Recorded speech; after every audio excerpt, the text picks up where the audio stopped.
பல்லாண்டு இசைப்பாரே. கோல விளக்கு அப்படின்னா ஒரு நல்ல விளக்கு எங்களுக்கு வேண்டும்னா அந்த விளக்குத்தான் 20ஆம் பாட்டு முடிஞ்ச உடனே உங்ககிட்ட வந்தாச்சே, 21ஆம் பாட்டுலேருந்து அந்த விளக்கு உங்க கூட தான் இருக்குன்னார். அவளுக்கு புரிஞ்சுருத்து. உங்களுக்கு புரிஞ்சுதா?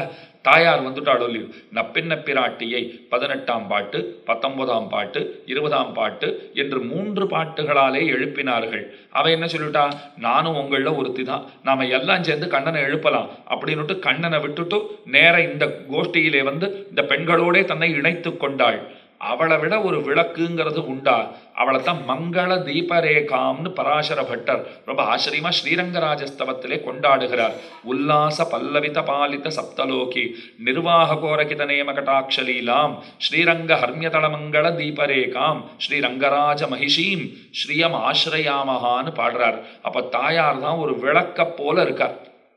காஞ்சிபுரத்திலே தீப பிரகாஷர்னு பெருமான் எழுந்தருளி இருக்கிறார். விளக்கொளி எம்பெருமான். திருத்தண்காங்கிற திவ்ய கஷேத்திரம் வேதாந்த தேசிகனுடைய அவதார ஸ்தலம், பிரதிவாதி பயங்கர மன்னனுடைய அவதார ஸ்தலம், அத்தனை ஏத்தம் இருக்கிற கஷேத்திரம். விளக்கொளி பெருமாள் என்ன அந்த பெருமானுக்கு திருநாமம். விளக்கொளி அப்படின்னா என்ன புரியுறது இல்லையா நமக்கு?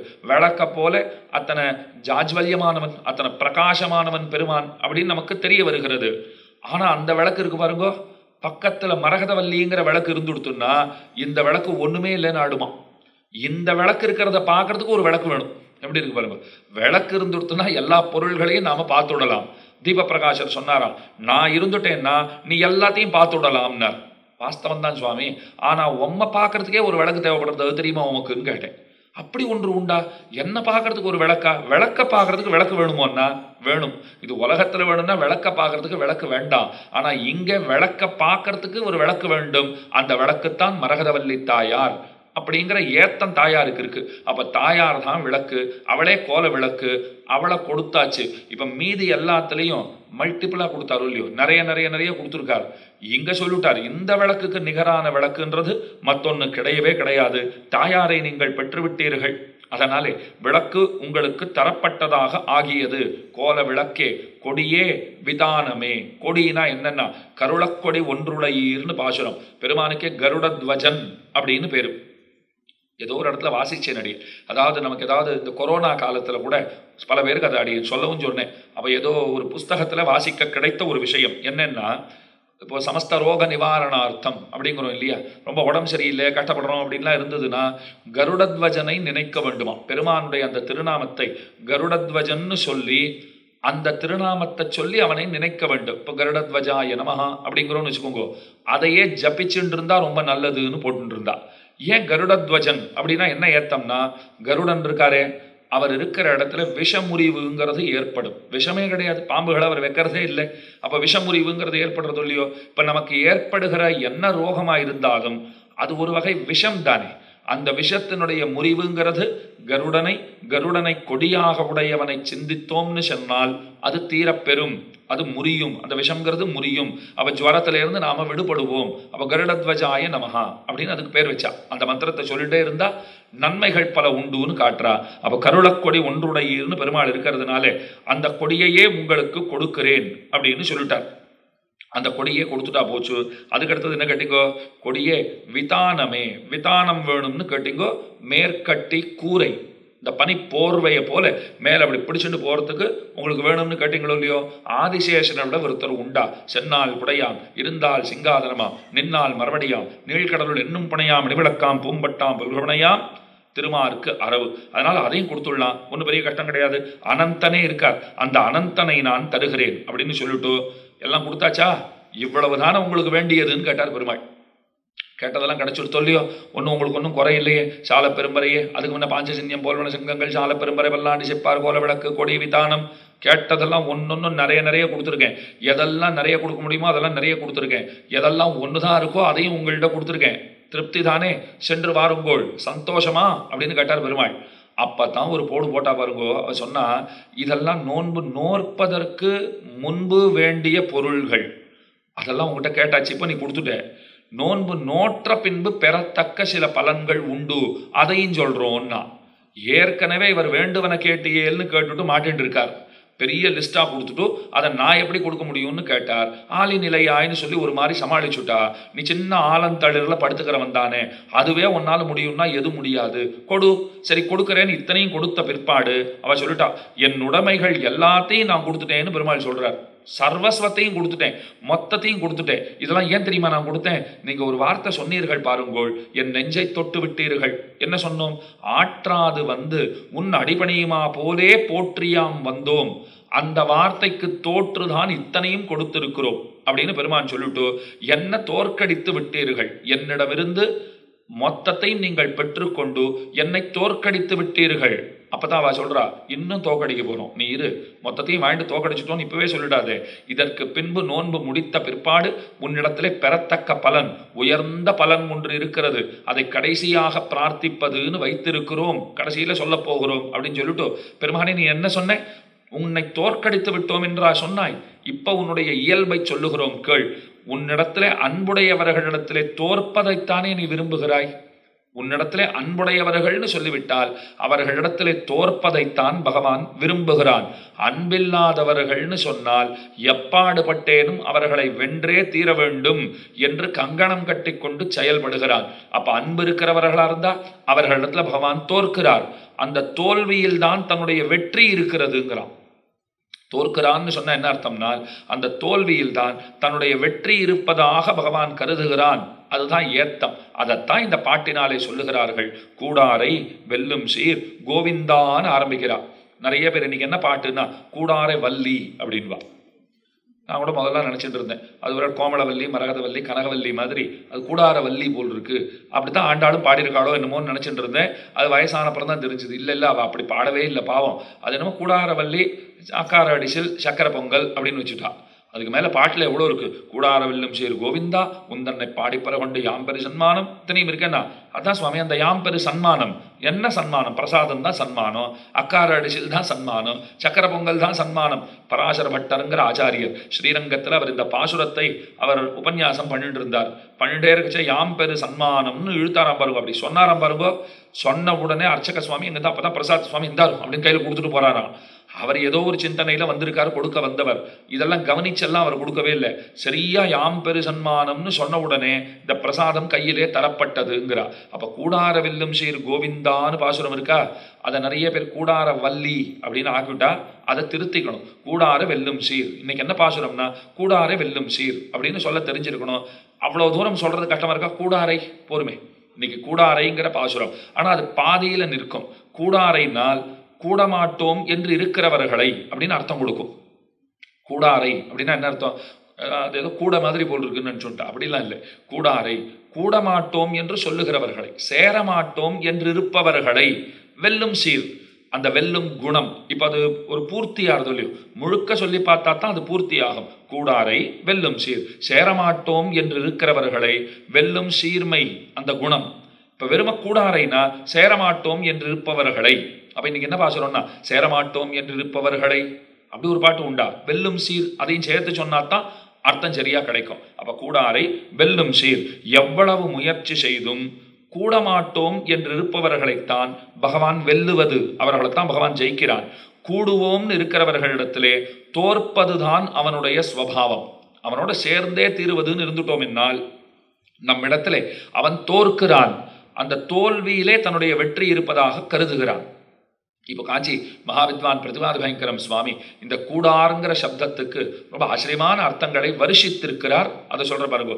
கூடமாட்டேன் யார் யார் சொல்றா? பெருமானோட கூடமாட்டேன்னு யார் யார் சொல்றான்னு பாருங்க. 3 வகைப்பட்டவர்கள் சொல்கிறார்கள். இப்பதான் நீங்க கண்களையும் செவிகளையும் நன்கு திறந்து கொண்டு பார்த்தும் கேட்டும் கேட்க வேண்டிய விஷயம். அப்படிப்பட்ட விஷயம் இது. அப்ப கூடாருன்னா சேரமாட்டோம்னு இருக்கிறவா, அதை சொல்லிட்டேன். யார் யார் அப்படி இருக்கா அப்படின்னால் அதுக்கு 3 வகைப்பட்டவர்கள்ங்கிறார். விமுகர், உதாசீனர், அபிமுகர் அப்படின்னார். தமிழ் அர்த்தம் சொல்றேன். விமுகர்கள்னா பகவான்னாலே எங்களுக்கு ஆகாது சுவாமி, அலர்ஜின்னு சொல்றவா. எங்களுக்கு எல்லாம் பிடிக்காது சுவாமி, நாங்கள்லாம் நாஸ்திகாள், எங்களுக்கு தெய்வ நம்பிக்கையே கிடையாது, தெய்வம்னு ஒன்று கிடையவே கிடையாது, பேரே சொல்லாதீங்க எனக்கு என்னமோ பண்றது அப்படிங்கிறா. அப்ப விமுகர்கள் அப்படின்னு சில பேர் இருக்காளா? கூட மாட்டேன்னு இருக்கா. அவ உறுதியா சொல்றா, கிட்ட போக மாட்டேன், கையெல்லாம் கூப்ப மாட்டேன், வணங்க மாட்டேன் அப்படிங்கிறாளா. அப்ப விமுகர்கள் அவர்கள் கூடாதவர்கள் ஒரு வகையாச்சு. உதாசீனர்கள்னா எப்படின்னா, சுவாமி நான் தெய்வம் இருக்குன்னு சொல்ல மாட்டேன், இல்லைன்னு சொல்ல மாட்டேன், அவர் இருந்தால் இருந்துட்டு போட்டோம், இல்லைனாலும் எனக்கு ஒன்றும் இல்லை, நான் என் கடமைகளை செஞ்சுட்டு இருக்கேன், நான் நிந்திப்பதும் இல்லை, பழிப்பதும் இல்லை, போற்றுவதும் இல்லை, அது இருக்கா இல்லையாங்கிற விசாரத்துக்குள்ளேயே நான் போலேன்னா உதாசீனர்கள்னு பேரு. அப்படின்னா என்ன அர்த்தம்னா, அதில் பட்டுக்கிறதே இல்லை, அவ எந்த ஒரு பட்சத்தையும் அவள் எடுத்துக்கல, உண்டுன்னு சொல்லலை, இல்லைன்னு சொல்லலை, நாங்கள் பாட்டுக்கு இருக்கோம், அந்த விசாரத்துக்கே நாங்கள் போலேங்கிறா. அப்படிப்பட்டவர்கள் உதாசீனர்கள். அவா கூட மாட்டோம்னு இருக்கா. இது ரெண்டாவது. மூன்றாவது வகை சொன்னார் பாருங்க, இதெல்லாம் பெரிய ஆச்சரியம் இருக்கு. அபிமுகர்கள் அப்படின்னா சிறந்த பக்தர்கள். கூட மாட்டோங்கிறானாம். இது உங்களுக்கு சந்தேகமா இருக்கும், சுவாமி முதல்ல ரெண்டு சொன்னது அது லாஜிக்கலா பொருந்துருது. ஏன்னா அவர்கள் முதல் வகை பகவானே இல்லைன்னு சொல்ற நாஸ்திகாள். அவா பெருமானோட சேரமாட்டோம்னு சொன்னா எங்களுக்கு அது நல்லா புரியுது. அதுக்கடுத்தது அந்த உதாசீனர் கூட ஓகே, இருக்குன்னு சொல்ல மாட்டேன், இல்லைன்னு சொல்ல மாட்டேன், நான் கிட்டே போறதில்லை, பட்டுக்கிறது இல்லை அப்படின்னா அவர்களும் சேராதவர்களா இருக்கா, அது புரிகிறது. பக்தனுடைய இயல்பு என்ன? எப்போது பெருமானோட கூடுவோம் கூடுவோம் கூடுவோம்னு எதிர்பார்த்திருக்கிறவன், அதற்காக தவிக்கிறவன், அவன் தானே பக்தன். இப்ப நான் என்ன சொன்னேன், அந்த பக்தர்களும் பெருமானோட கூடமாட்டோம் என்று இருக்கிறார்கள். அப்படி கூட இருப்பாளா?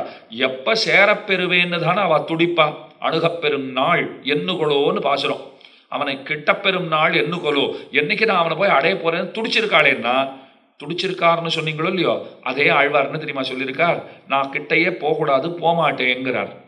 பக்தர் தான் போமாட்டேங்கிறார். வளவேழுலகின் முதலாய வானோரிரையை அறிவினையேன்னு ரொம்ப ஆச்சரியமான திருவாய்மொழி. அந்த திருவாய்மொழியினுடைய சாரம் என்னங்கிறத திருவாய்மொழி நூற்றந்தாதியிலே மணவாள மாமுனிகள் ஆச்சரியமா அருளி செய்கிறார், சொல்லுகிறார். வளம்மிக்க மால் பெருமை மண் உயிரின் தன்மை உளமுத்து அங்கூடுருவ ஓர்ந்து தளர்வுத்து நீங்க நினை மாறனை மால் நீடிலகு சீலத்தால் பாங்குடனே சேர்த்தான் பரிந்து. என்ன அழகான பாட்டு தெரியுமா? வளம்மிக்க மால் பெருமை. அந்த திருமால ஆழ்வார் பார்க்கிறார், இத்தனை பெரியவனா இவன், இத்தனை பெருமைகள் உடையவனா அப்படின்னு அவனை பார்த்தார். தன்னை பார்த்தார், இத்தனை சிறுமையான்னு பார்க்கிறார். என்கிட்ட சிறுமைக்கு ஒரு குறைவில்லை, அவர்கிட்ட பெருமைக்கு ஒரு குறைவில்லை. அவர்கிட்ட சிறுமையே இல்லை, என்கிட்ட பெருமையே இல்லை. அவர்கிட்ட பெருமை இருக்கு, என்கிட்ட சிறுமை இருக்கு. இது ரெண்டையும் பார்த்துட்டாரா? வளம் மிக்க மால் பெருமை மண்ணுயிரின் தன்மை உளமுத்து அங்கூடுருவ ஓர்ந்து சேரலாம். ஏன்னா இந்த ஆத்மாவுக்கு அவன் தான் நாயகனா இருக்கான் அப்படின்னு சிந்தித்து பார்த்தவர் அவனுடைய பெருமைகளையும் தம்முடைய தாழ்ச்சிகளையும் பார்த்துட்டு நீங்க நினை மாறன். என்ன அழகான வார்த்தை போட்டார் பாருங்க. அவனை விட்டு தள்ளி போகணும்னு நினைச்சுட்டாராம். அவனோட ஸ்டேட்டஸ் என்ன, நம்முடைய நிலைமை என்ன, நாம போய் அவனை ஆசைப்படுறதாவது நிச்சயமா கூடாது. அவர் ரொம்ப உயர்ந்தவர், ஆசைப்பட்டதே தப்பு. அன்பு இருக்கலாம், அந்த அன்பை நாம மறைத்து கொள்ள வேண்டியதுதான், அதை வெளிப்படுத்தல் ஆகாது, தள்ளி போயிடுவோம் அப்படின்னுட்டு தள்ளி போக முயற்சி பண்ணார். அப்ப பகவான் என்ன தெரியுமா பண்ணார்? நீங்க நினை மாறனை மால் நீடிலகு சீலத்தால். அந்த சௌசீல்யம்ங்கிற குணம் இருக்கோ இல்லையோ, சுதாமா அப்படித்தானே கண்ணன் வீட்டுக்கு போனார், அவலை கையில எடுத்துட்டு போனார். நம்மளாவது அவல்னு சொல்றோம், அதையாவது வாயில போட்டு மெல்லலாம், வெறும் வாய்க்கு அவலை கொடுத்தா போலேன்வா. அது போல அவலை வாயில போட்டா மெல்லலாம், சாப்பிடலாம். வடதேசத்துல என்ன தெரியுமா சொல்லுவா? நெல்லை எடுத்துட்டு போனாருங்கிறா. கையில அவர் கொண்டு போனதே அவலை கூட இல்லை, நெல்லை எடுத்துட்டு போனார். ஏதாவது பிரயோஜனம் உண்டா? நெல் எடுத்துன்னு போனால் அது என்ன செய்தி திருண்டு? நெல் எடுத்துன்னு போனால் அதை எடுத்துன்னு போய் என்ன பண்ணுறது? மூட்டை மூட்டையாக கொடுத்தாலாவது அதுக்கு மேலே அதுலேருந்து அரிசி எடுக்கலாம். வெறும் நெல்லை திருண்டு எடுத்துன்னு போயிருக்கார் அவர். அப்போ அவளை விட இன்னும் பயன்படாத ஒரு பொருள் அப்படின்னு ஆகிப்போ சொல்லியோ, அதை எடுத்துகிட்டு போயிருக்கார். அதை வந்து மூட்டையாக மடித்து வச்சுன்னு அதை மறைச்சு வேற அப்பப்போ வச்சுக்கிறார். மறைச்சு வச்சிருக்கிறது ஏதோ ரொம்ப உயர்ந்த பண்டம் வச்சிருக்கோன்னு மறைச்சிக்கல அவர். ரொம்ப தாழ்ந்த பண்டமா இருக்கே, இதை போய் கொடுக்கறதாவது கண்ணில் படாத இருந்துட்டா நல்லதுன்னு வச்சுக்கிறார். கண்ணன் பார்த்தார், என்னமோ கொண்டு வந்திருக்கேன், மறைச்சு என்னமோ விளையாடிட்டு இருக்கே, கொடு, எனக்குன்னு தானே எடுத்துன்னு வந்தேன் அப்படின்னு அத்தனை பரிவோடு அதை வாங்கி சாப்பிட்டார்.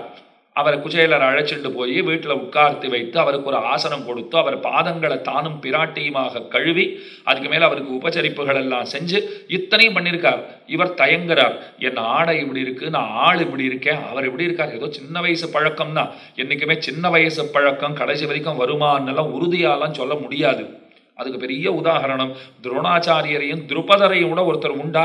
எத்தனை சிறந்த நட்பு ரெண்டு பேருக்கும். துரோணாச்சாரியரும் துருபதனும் நல்ல நண்பர்கள். துருபதன் என்ன சொல்லிட்டான் முதல்லயே, நாளைக்கு இன்னைக்கு நான் இளவரசா இருக்கேன், எங்க அப்பாவுக்கு அப்புறம் நான் தான் ராஜா, நீ அப்பவா, நான் உன்னை எப்படி பார்த்துக்கிறேன் பார் அப்படின்லாம் சொல்லி வச்சிருந்தார். துரோணாச்சாரியர் பாவம் அதெல்லாம் அவர் பெருசா அவர் மதிக்கவே இல்லை, பெருசா கணக்கிலேயே எடுத்துக்கல. காலம் ஓடியது. அவ தனித்தனியா பிரிஞ்சு போனா. 2 பேருக்கும் கல்யாணம் எடுத்து, துரோணாச்சாரியருக்கும் கல்யாணம் ஆச்சு. அஸ்வத்தாமன் பிறந்து விட்டான். குழந்தை பால் கழறது, பால் இல்லை. மனைவி சொன்னா, பாலுக்காவது ஏற்பாடு பண்ணக்கூடாதா? சாப்பாடு இல்லைன்னா கூட ஒழியிறது, குழந்தைக்கு பால் கூட இல்லைன்னா என்ன வாழ்க்கை நாம வாழ்ந்துட்டு இருக்கோம்? இதுல உங்க கூட படிச்சவர் அந்த துருபதன், பெரிய ராஜா, நீங்க 2 பேரும் நண்பர்கள்னு வேற அப்பப்போ ஞாபகம் வச்சு அவர் சொல்லுவார் போல் இருக்கு. நாங்க 2 பேரும் ஒன்னா படிச்சோம், என்கிட்ட ரொம்ப அன்பா இருப்பான், இதை வேற சொல்றீர், ஒரு பிரயோஜனம் இல்லை உம்மாலேன்னுட்டான். அவ பார்த்தா, சரி என்ன பண்றது, துருபதன் அப்பவே சொல்லியிருக்கான், நான் ராஜாவாயிட்டா நீ வந்து பாரு, உன்னை எப்படி பாத்துக்கிறேன் பாருன்னு சொல்லியிருக்கான்னுட்டு பாவம் பாலுக்காக அவனை நாடி போனார். அவன் இவரை கண்ணா பின்னான்னு வெய்ய ஆரம்பிச்சுட்டான். இது உன்னுடைய ஸ்டேட்டஸ் என்ன, என் ஸ்டேட்டஸ் என்ன, நீங்க வந்ததே தப்பு, இந்த துருபதா சௌக்கியமான்னு கேட்டார் போல் இருக்கு. ஒரு ராஜாவை இப்படித்தான் நீ கேட்பாயா, உனக்கு இது கூட சொல்லித்தரப்படவில்லையா, என்ன குருகுல கல்வி, அப்படி இப்படி ஏகத்துக்கும் பேச ஆரம்பிச்சுட்டான். வந்ததே கோபம். அவரை இழுத்து கொண்டு போய், துருபதனை இழுத்து கொண்டு போய் அத்தனை படவீரர்களையும் வென்று அவமானப்படுத்தி திரும்ப அனுப்பினார். துருபதன் கங்கணம் கட்டுட்டான். என்ன அவமானப்படுத்திட்டல நீ, உன்னை எப்படியாவது நான் ஒழித்து கட்டுவேன், அதுக்குன்னே கோரமான தவமியத்தி ஒரு பிள்ளையை பெத்து, திருஷ்டத்யும்னங்கிற பிள்ளையை பெத்து படிப்பு படிக்கிறதுக்கு அவர்கிட்டயே அனுப்பிச்சு வச்சான். துரோணாச்சாரியரண்டையே அனுப்பினான். இப்போ விழுந்து சேவிச்சான் அந்த பிள்ளை. என்னன்னு கேட்டார் அவர். வில்வித்த கத்துக்கணும்னு வந்திருக்கேன். அப்படியா, யார் நீ? துருபதனுடைய பிள்ளை. புருவங்களை உயர்த்தினார். ஓ, அவன் பிள்ளையா நீ? சரி, படிப்பு கத்துக்கணும்னு வந்திருக்கேன், தெரிஞ்ச வித்தையை சொல்லித்தான் கொடுக்கணும். என்ன, எதுக்கு கத்துக்கொள்ள போகிற? தேவரீரை கொல்றதுக்கு தான், உம்மை அடிக்கிறதுக்கு தான் எங்க அப்பா உங்ககிட்டயே படிக்கிறதுக்கு அனுப்பிச்சிருக்காருன்னா அவர் உடனே பயந்து போய் துரத்தையெல்லாம் விடலை, உடனே சொல்லி கொடுத்து அப்படியே ஆகட்டும்னு இருக்கார். அப்ப நட்பு ஆரம்ப காலத்துல, படிக்கிற காலத்துல பிள்ளைகள் மனசுல ஒரு ஈகோவும் இருக்காது. அதனால தானே குழப்பமில்லா குழந்தை பருவம்ங்கிறார். அந்த குழந்தை பருவத்துக்கு இருக்கிற ஏத்தம் என்ன அப்படின்னா, அது குழப்பமில்லாத குழந்தை பருவம். ஒரு அழகான பாட்டே உண்டு தெரியுமோ, ஜம்முன்னு பாடுற வடதேசங்கள்ல இந்த குழந்தை பருவம்ங்கிறது எப்படிப்பட்டது அப்படின்னு சொல்லும் போது, அது குழப்பமில்லாத குழந்தை பருவம். அது தருகிற அந்த ஆனந்தம்ங்கிறது இருக்கே, அந்த ஆனந்தத்திற்கு ஈடு இணையே கிடையாது. ஏன்னா ஈகோங்கிறது அடியோட கிடையாது, அது கிடையாது இல்லையோ. குழந்தை தன் வஸ்து எடுத்துட்டா கொஞ்சம் கோபப்படும், தள்ளும், அதெல்லாம் பண்ணும்.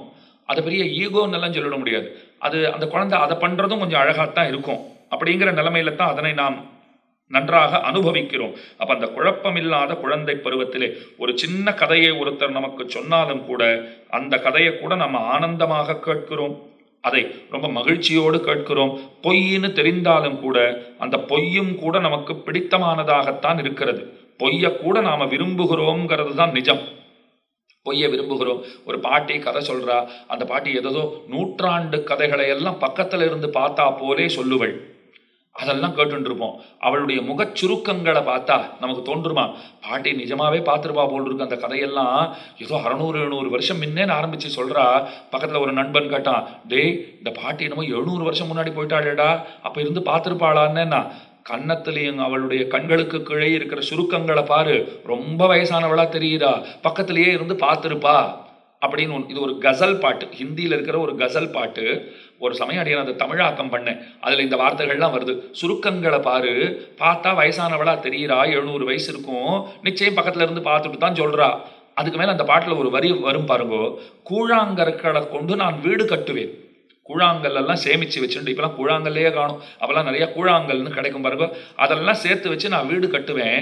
அந்த வீடு எனக்கு கொடுத்த அந்த மகிழ்ச்சி ஆனந்தம் இருக்கே, இன்னைக்கு பல கோடிகள் கொட்டி சமைத்து வைத்திருக்கிற என்னுடைய வீடு எனக்கு கொடுப்பதில்லை. இன்னொன்னு, பசங்களோட ட்ரேடுன்னு விளையாடி இருப்பீங்க. விளையாண்டவா இங்க இருக்கலாம். இப்ப 80களில் பிறந்தவாள்லாம் நிச்சயம் விளையாடி இருப்பா. இந்த ட்ரேடு ரொம்ப வேடிக்கையான ஆட்டமா இருக்கும். ஒரு ஊர் பேரை போட்டிருப்பா. கல்கட்டா 3500 ரூபாய், பம்பாய் 4500 ரூபாய், டெல்லி அதெல்லாம் கொஞ்சம் விலை, டெல்லினா 7000 ரூபாய், தலைநகரம் இல்லையோ அதெல்லாம் போட்டுருவா. இதெல்லாம் போட்டுருந்தா உங்ககிட்ட பேங்கர்னு ஒரு பிள்ளைய உட்காத்தி வைக்கிறது. நிறைய பணம், 10 ரூபா, 50 ரூபா, 100 ரூபா இதெல்லாம் அவர் வச்சிருப்பார். 500, 1000 எல்லாம் இருக்கும். அதை முதல்லயே பகிர்ந்து கொடுத்துருவா. 4 பேர் விளையாடுறான்னா 4 பேர் கொஞ்சம் பைசாவெல்லாம் கொடுத்துருவா. இதை வச்சு அந்தந்த ஊரை வாங்கணும். நீங்க வாங்குற ஊர்ல நீங்க அந்த தாயத்தை போட்டு எதிர்க்க விளையாடுறவர் சுத்தி அந்த ஊர்ல வந்து நின்றுட்டாருன்னா உங்களுக்கு பணம் கொடுக்கணும். அவர் உங்களுக்கு ஃபைன் கட்டணும், டேக்ஸ் கட்டணும், இதெல்லாம் இருக்கு.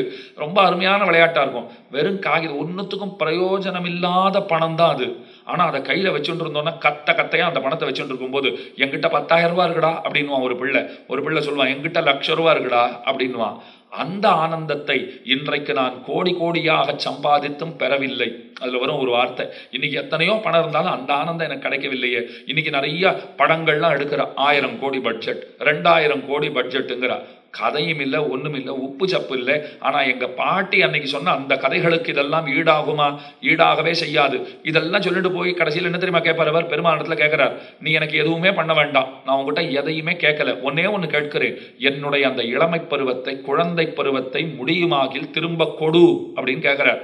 சிரிச்சார் பகவான். கடைசியில் அவர் சொல்றார், அது எனக்கே நான் கண்ணனா பிறந்தப்போ அப்புறம் கிடைக்கலையே, எங்கேருந்து நான் உனக்கு கொடுக்கறது?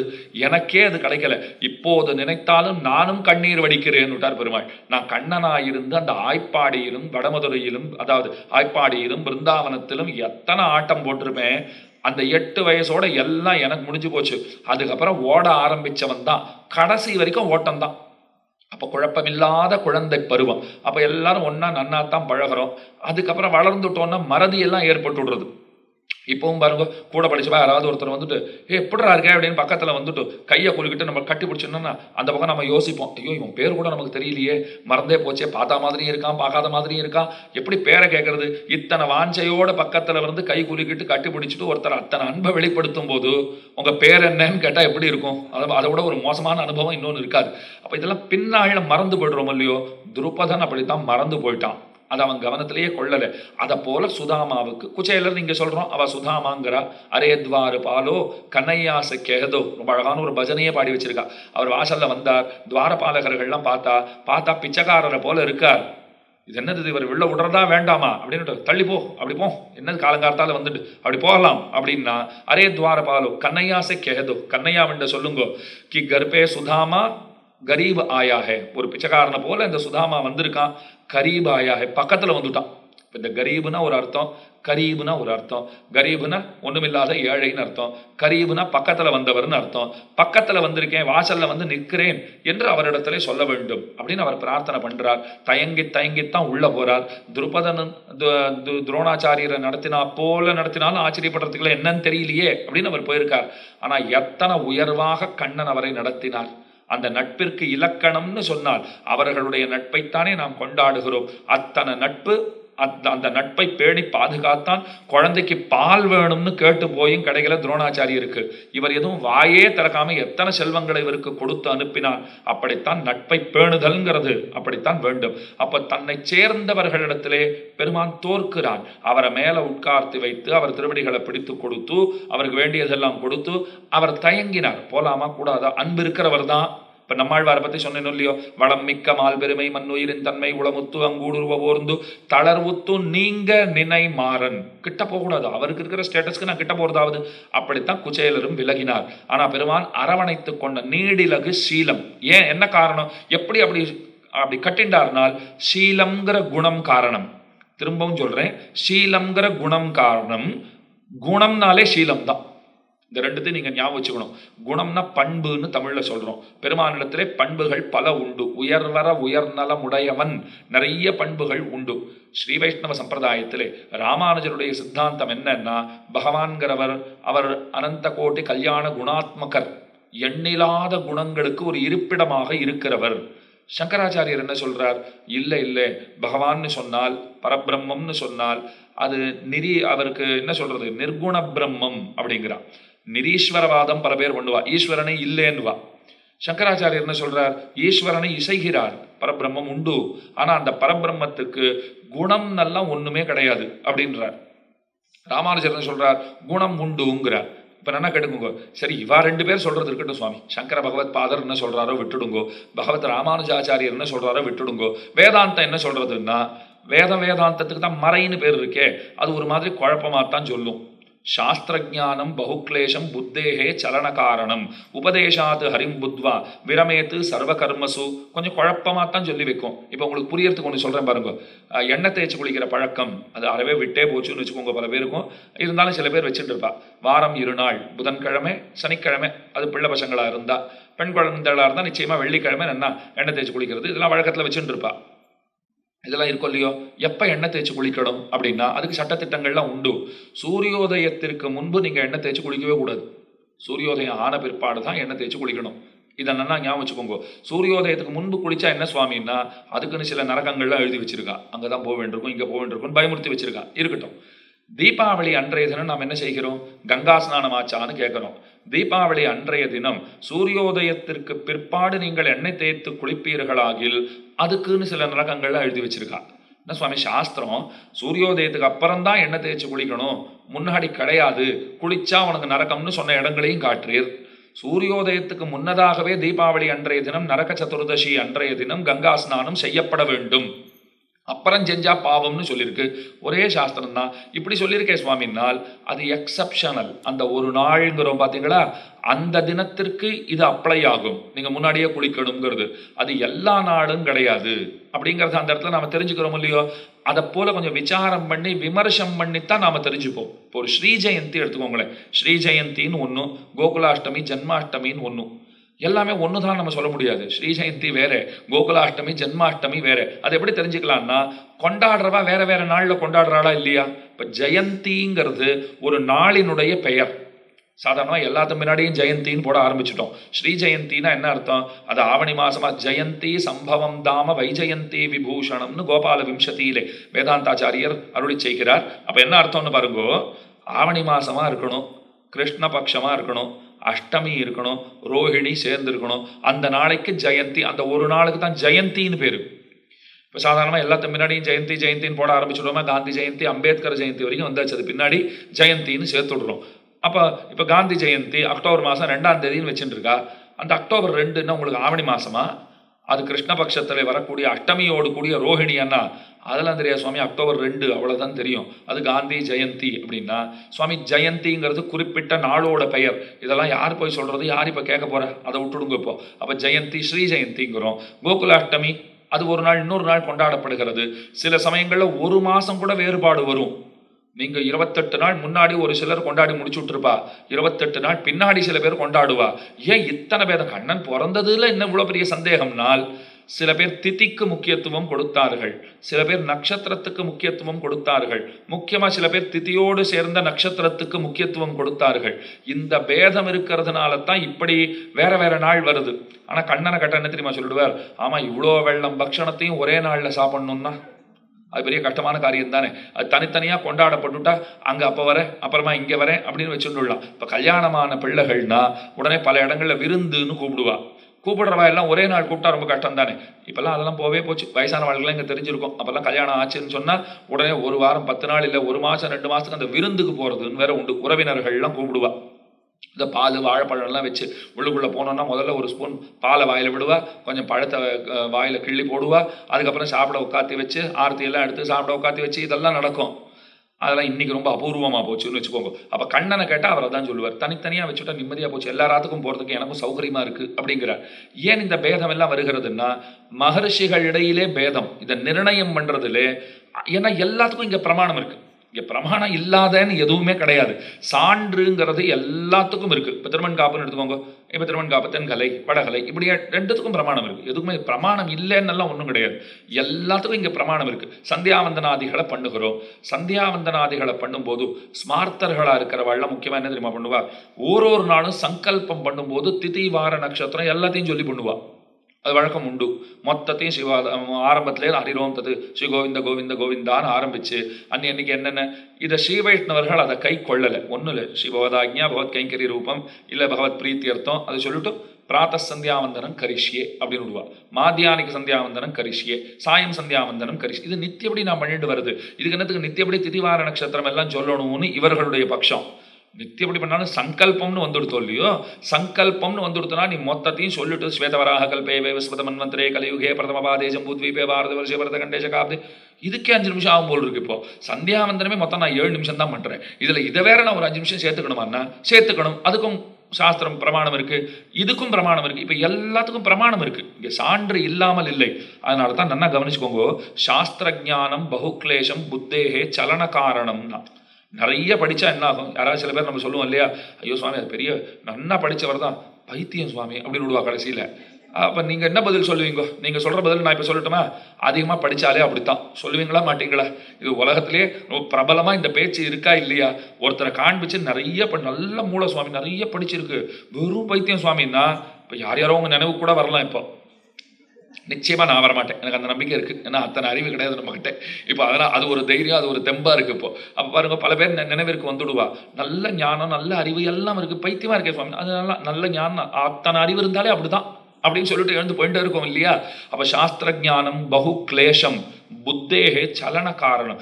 புத்தி மாறாட்டத்திற்கு அது வழி வகுக்கும். ஏன்னா நீங்க பல பிரமாணங்களை புத்தகங்கள் எல்லாத்தையும் கரகண்டாச்சு எல்லாத்தையும் வச்சு பிரிச்சு பார்த்தீர்களானால் இங்க இப்படி சொல்லியிருக்கு, இங்க இப்படி சொல்லியிருக்கு, அதுக்கு இது விரோதமா இருக்கு, இதுக்கு அது விரோதமா இருக்கு, இது ரெண்டுத்துக்கும் இன்னொரு ஸ்மிருதியில இருக்கிற வாக்கியம் விரோதமா இருக்கு. இப்ப நான் என்ன செய்யறது, என்ன பண்றதுன்னு தலையை பிச்சுக்கிற ஒரு நிலைமை வருது பாருங்க. புத்தேகே சலன காரணம்.